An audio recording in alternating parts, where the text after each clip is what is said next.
Ini adalah episode ketiga. Pada 2 episode sebelumnya, kita sudah menjawab 3 dari 10 argumen yang selama ini membuat kita yakin bahwa bumi berbentuk bola. Pada episode ini, kita akan membahas topik nomor 4 dan 5, yaitu soal teori bumi mengelilingi matahari dan gravitasi Newton yang merupakan landasan dari seluruh dogma sains modern. Kita mulai dengan topik keempat, tentang persepsi bahwa Galileo membuktikan teori heliosentrik atau bumi mengelilingi matahari. Manusia sudah ribuan tahun mengamati alam semesta. Apa yang mereka lihat adalah sama dengan apa yang kita lihat saat ini jika otak kita tidak dijejali dengan berbagai propaganda sebelumnya. Jangan sekali-sekali meremehkan para astronom kuno, karena merekalah kapal laut bisa menyeberangi benua tanpa kompas hanya dengan melihat formasi bintang. Zodiak yang Anda pakai sekarang merupakan hasil pengamatan mereka. Mereka mampu menghitung gerhana secara akurat. Jika Anda melihat situs resmi NASA, perhitungan astronom kuno masih digunakan sampai sekarang. Mereka mampu menghitung pergerakan bintang selama 25.000 tahun yang disebut sebagai The Great Platonic Year. NASA pun masih menggunakannya sampai sekarang. Jika kita melihat langit, kondisinya persis seperti di planetarium, bahwa kita dan bumi ini diam. Bintang-bintang berputar mengelilingi kita pada langit yang berbentuk kubah. Semua bintang berputar kecuali satu yang posisinya tak pernah berubah, yakni bintang utara atau North Star. Para astronom kuno memandang bahwa bintang utara terletak pada titik puncak yang merupakan poros kubah. Itu sebabnya bintang utara posisinya tetap dan bintang-bintang lain posisinya berputar. Kondisi bumi datar dengan langit berbentuk kubah merupakan kosmologi yang umum pada agama-agama besar di dunia.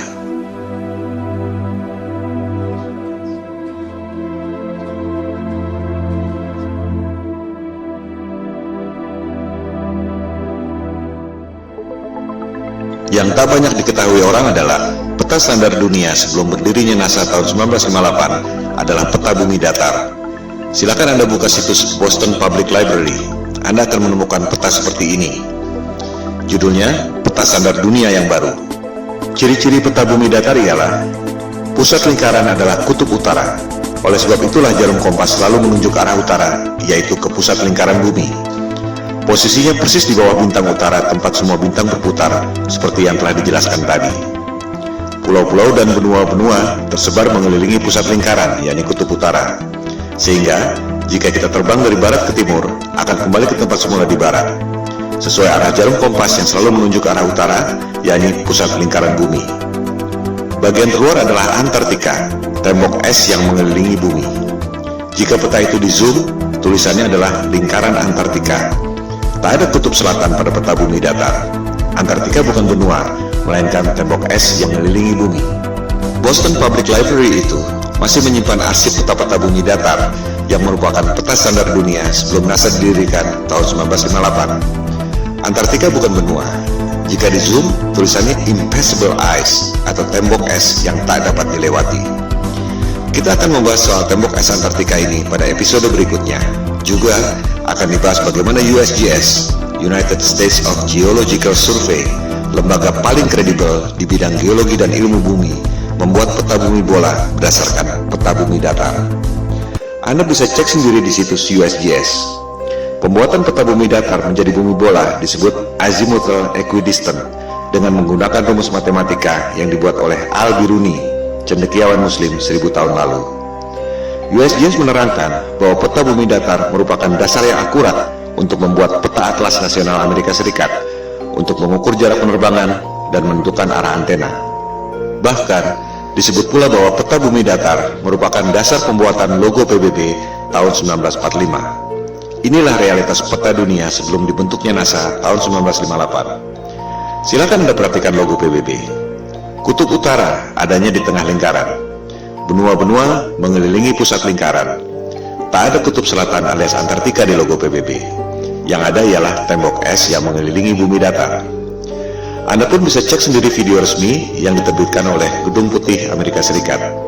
Terlihat di situ ruang rahasia Presiden Kennedy yang menjabat sampai tahun 1963 menggunakan peta bumi datar di ruang kerja rahasianya. Kita akan membahas hal ini pada episode 4 setelah episode 3 ini. Kembali pada kosmologi bumi datar. Teori bumi pusat alam semesta ini disebut geosentrik, menjadi bagian dari sains sejak dipaparkan oleh ilmuwan Yunani kuno Ptolemy Ia menghitung dengan rumus matematika secara cermat tentang pergerakan benda-benda langit mengelilingi bumi. Perhitungan Ptolemei sangat akurat, sampai sekarang masih sering dibuatkan model komputernya. Hasil pergerakan planet-planet mengelilingi bumi menghasilkan pola yang disebut geometri suci atau sacred geometry, the golden ratio. Ketika itu, manusia menempatkan scientia atau pengetahuan di bawah sapientia, divine wisdom. Demikian halnya dengan penerus Ptolemei, yakni cendekiawan Muslim Ibnu Sina. Ia mengemukakan tesis tentang langit ketujuh dan seterusnya sebagai lapisan kubah celestial atau kubah bumi itu. Dari pola pergerakan benda-benda langit seperti itu, kita tentu berpikir bahwa pasti ada kecerdasan ilahiyah, Tuhan yang Maha Kuasa, yang membuat ini semua. Bahwa ruh dan kecerdasan kita berasal dari atas, yaitu kecerdasan transendental. Hal itu yang tak diinginkan oleh sains modern yang mempropagandakan bahwa alam semesta terjadi secara acak atau random. Kecelakaan kosmik dalam galaksi mati yang tak bertuhan, di mana kecerdasan Anda berasal dari bawah, yaitu evolusi dari submolekul. Teori bumi mengelilingi matahari juga sudah ada sejak 2500 tahun lalu. Teori ini dikemukakan oleh penyembah dewa matahari, Martianus Capella. Sains barat menganggap teori bumi mengelilingi matahari dikemukakan oleh Copernicus, dilanjutkan oleh Galileo. Padahal, Copernicus dalam bukunya mengatakan bahwa ia sangat dipengaruhi oleh Martianus Capella, tokoh pagan alias musyrik penyembah dewa matahari yang hidup 2000 tahun sebelumnya. Kebanyakan orang berpikir bahwa Galileo membuktikan teori bumi mengelilingi matahari, seolah Galileo dihukum oleh otoritas agama karena mengatakan kebenaran, bahwa agama adalah korup, saintis adalah pahlawan. Padahal yang terjadi justru sebaliknya. Silakan Anda cek buku The Genesis of Science yang sudah dirangkum pada Wikipedia. Otoritas agama memberi kesempatan pada Galileo untuk membuktikan teorinya. Justru Galileo yang gagal membuktikannya. Pembuktian saintifik yang gagal dilakukan oleh Galileo ini disebut stellar parallax, yang masih dilakukan orang sampai sekarang. Sederhananya seperti ini. Jika Anda berdiri di posisi A, melihat pucuk pohon C, akan terlihat bahwa pucuk pohon C itu seolah berada di depan tebing X. Jika Anda berdiri di posisi B, melihat pucuk pohon yang sama, akan terlihat bahwa pucuk pohon C itu seolah berada di depan tebing Y. Padahal sebenarnya pohon dan tebingnya tidak berubah. Yang berubah adalah posisi dan sudut pandang Anda. Analogi sederhana itu diterapkan pada sudut pandang kita lewat teleskop jika betul bumi berputar mengelilingi matahari dalam 12 bulan. Ketika bumi berada di posisi A, katakan pada bulan Januari, kita melalui teleskop akan melihat bintang C, posisinya ada di depan rasi bintang X. Setengah tahun kemudian, misalnya pada bulan Juli, kita melalui teleskop akan melihat bintang C, posisinya ada di depan rasi bintang Y. Sederhana bukan? Pengujian stellar parallax ini yang dilakukan oleh Galileo dengan menggunakan teleskop. Hasilnya gagal. Rasi bintang tidak berubah. Artinya, buminya diam, tidak berputar mengelilingi matahari. Hal ini yang tidak diajarkan di sekolah. Seolah-olah Galileo dihukum karena menyampaikan kebenaran. Padahal ia gagal membuktikan teorinya. Galileo marah dan menyerang Paus Urban VIII lewat buku Dialogue Concerning the Two Chief World Systems. Jadi, sebenarnya ia dihukum karena pemberontakan politik, bukan karena sains. Disinilah kebohongan sains modern dimulai. Teori bumi mengelilingi matahari diajarkan di sekolah-sekolah Eropa sejak abad ke-16, meski sebenarnya belum terbukti. Bahkan ketika itu belum ada teori gravitasi. Ini merupakan konsekuensi politik Eropa abad pencerahan yang ingin lepas dari otoritas agama. Percobaan stellar parallax ini terus dilakukan sampai berabad-abad kemudian. Terakhir dilakukan oleh NASA dan Harvard University. Silakan Anda cek, hasilnya ada di perpustakaan Harvard University. Seiring dengan kemajuan teleskop, dilaporkan bahwa terlihat posisi bintang memang berubah. Masalahnya, yang separuh bergerak ke kiri, yang separuh lagi bergerak ke kanan. Fenomena ini disebut negative parallax. Artinya apa? Artinya tak mungkin bumi mengelilingi matahari jika bintangnya bergerak berlawanan arah. Artinya, buminya diam, posisi bintang-bintangnya yang berubah, separuh ke kiri, separuh ke kanan. Ini hanya mungkin terjadi jika kubah celestialnya, alias langitnya, ada berlapis, seperti yang dikemukakan oleh Ibnu Sina tadi. Kesimpulannya, persepsi bahwa Galileo membuktikan teori bumi mengelilingi matahari adalah salah besar. Pertama, Galileo gagal membuktikan teorinya, di mana rasi bintang atau stellar parallax tidak berubah. Kedua, sampai zaman modern pun, NASA dan Harvard University tak berhasil membuktikan stellar parallax. Yang ada justru negative parallax, separuh rasi ke kiri, separuh rasi ke kanan. Dengan demikian, terbukti bahwa teori bumi mengelilingi matahari yang dikemukakan oleh Copernicus dan Galileo yang diajarkan di sekolah-sekolah seluruh dunia dan merupakan indoktrinasi ke otak kita semua adalah kebohongan sains modern.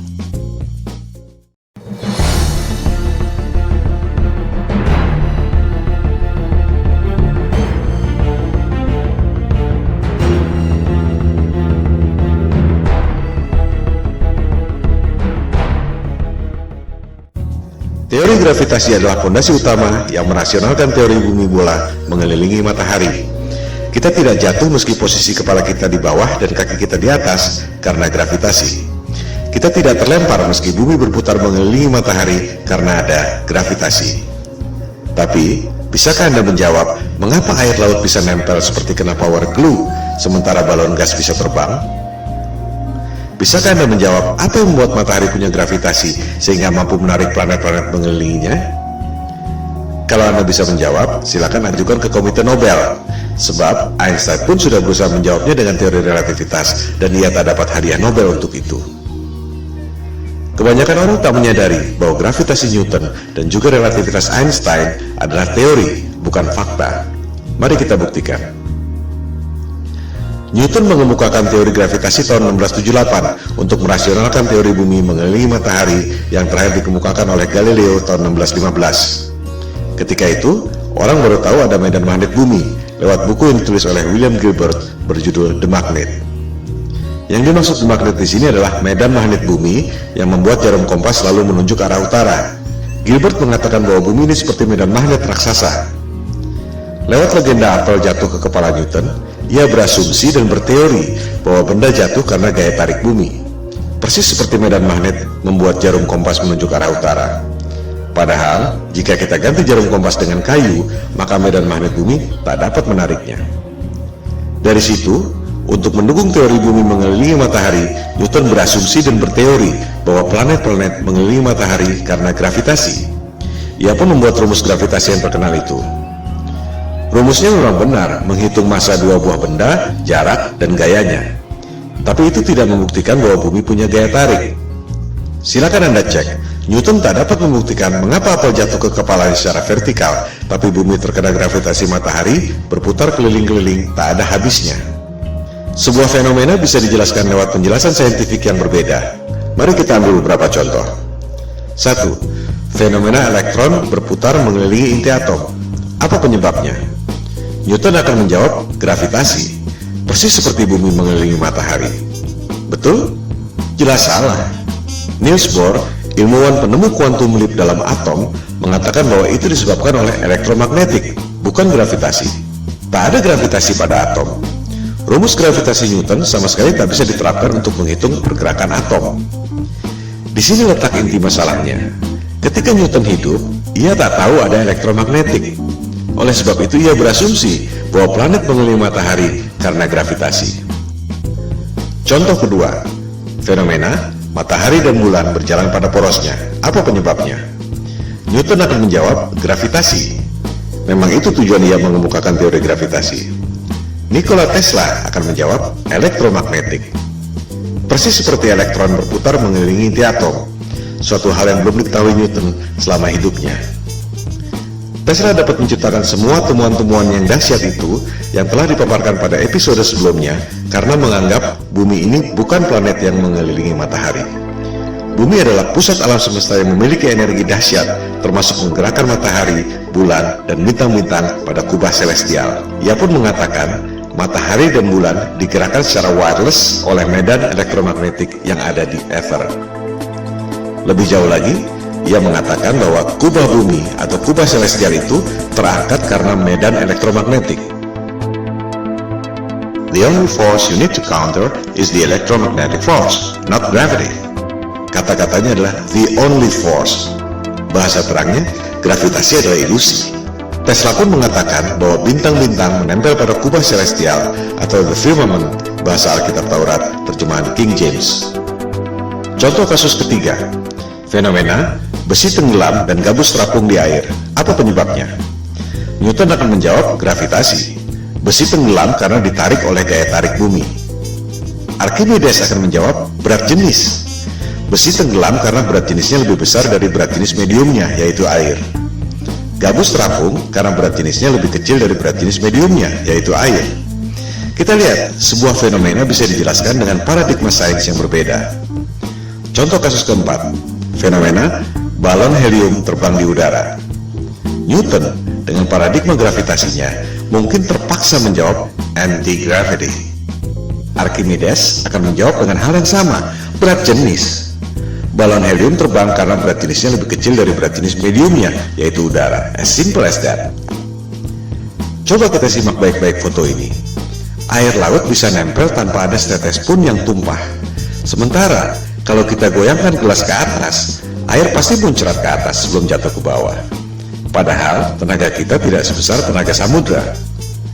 Karena sudah diindoktrinasi sejak kecil dan menganggap bumi bola adalah fakta, kebanyakan orang akan mengatakan bahwa air laut tidak tumpah dan kita tidak merasa bahwa kaki kita ada di atas karena ada atmosfer yang terkena gravitasi. Contohnya adalah gambar ini. Betul? Salah. Itu adalah gambar imajiner tentang medan magnet bumi. Banyak orang mengira gravitasi adalah medan magnet bumi, padahal bukan. Seperti dilihat pada gambar itu, ada jarum kompasnya. Artinya, itu adalah medan magnet bumi yang membuat kompas menunjuk arah utara, bukan gravitasi yang mampu menarik orang ataupun gajah. Gambar tentang gravitasi adalah seperti ini. Di situ tulisannya, gravitasi membuat semua yang ada di bumi ini stabil. Apakah itu gambar ilmiah? Jelas bukan.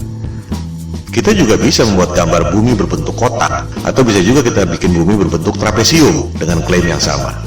Itu semua adalah gambar imajiner. Coba kita perhatikan gambar ilustrasi gravitasi bumi itu. Apa yang janggal? Kita bandingkan dengan gambar medan magnetik bumi sebelumnya. Di gambar kanan itu, kita lihat ada kutub positif, ada kutub negatif. Ada gaya tarik, dan ada gaya tolak. Sama seperti gambar besi magnet. Ada gaya tarik, ada gaya tolak. Ini adalah hukum kekekalan energi. Energi tak dapat diciptakan dan tak dapat dimusnahkan. Hanya bisa berubah bentuk. Contohnya, orang niup balon.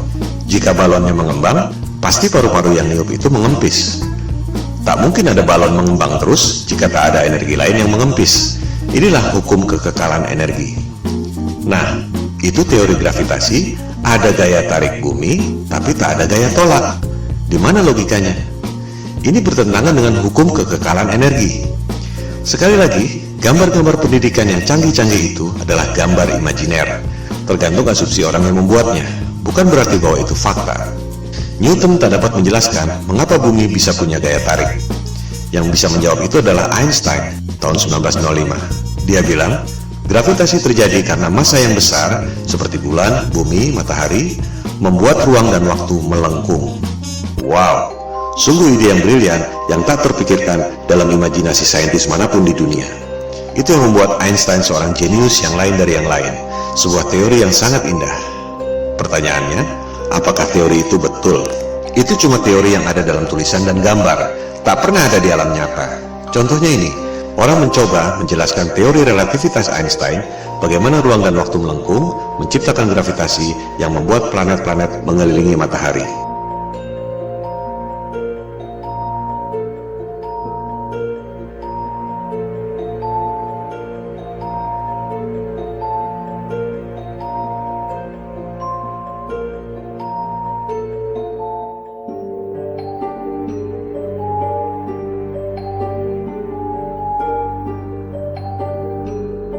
Kita lihat, tetap saja bola-bola yang kecil itu jatuh kan?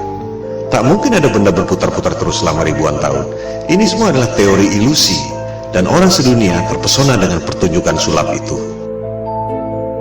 I hate to say this, but there's no such thing as the force of gravity. What? I wish I didn't know that. Sorry, say that again, Marcus. There's no such thing as the force of gravity. Well, explain that. I can explain it with some maggots. That's why it took Einstein to realise, it took a genius to realise that there is no force, but all that's happening is the Earth is moving in a straight line, but of course a straight line, or the shortest distance between 2 points, in a kind of curved thing like this, is a circle. It's a circle. Sort of like using psychedelic drugs, say. Gravitasi adalah ilusi, yang nyata adalah elektromagnetik dan berat jenis. Mari kita buktikan.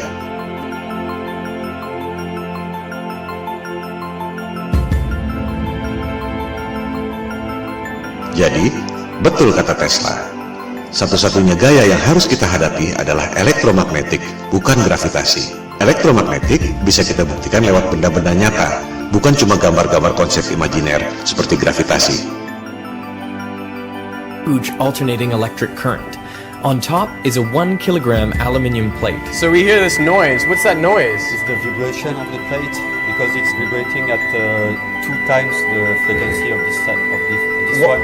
Whoa!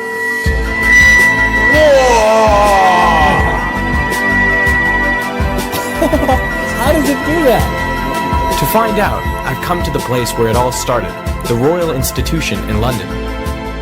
Ini semua bermula dari abad pencerahan Eropa, di mana kelompok Freemason atau penyembah iblis yang kebanyakan adalah para intelektual, raja-raja, bangsawan, dan aristokrat ingin menggantikan peran agama dan ketuhanan untuk menguasai umat manusia di dunia. Mereka tidak melakukannya dengan tentara seperti Genghis Khan atau Alexander yang Agung. Kaum Freemason melakukannya lewat intelektual, propaganda, dan mind control.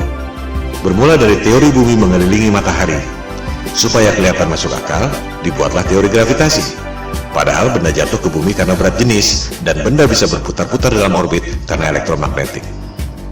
Untuk membuktikan bahwa gravitasi itu nyata, Einstein membuat teori relativitas.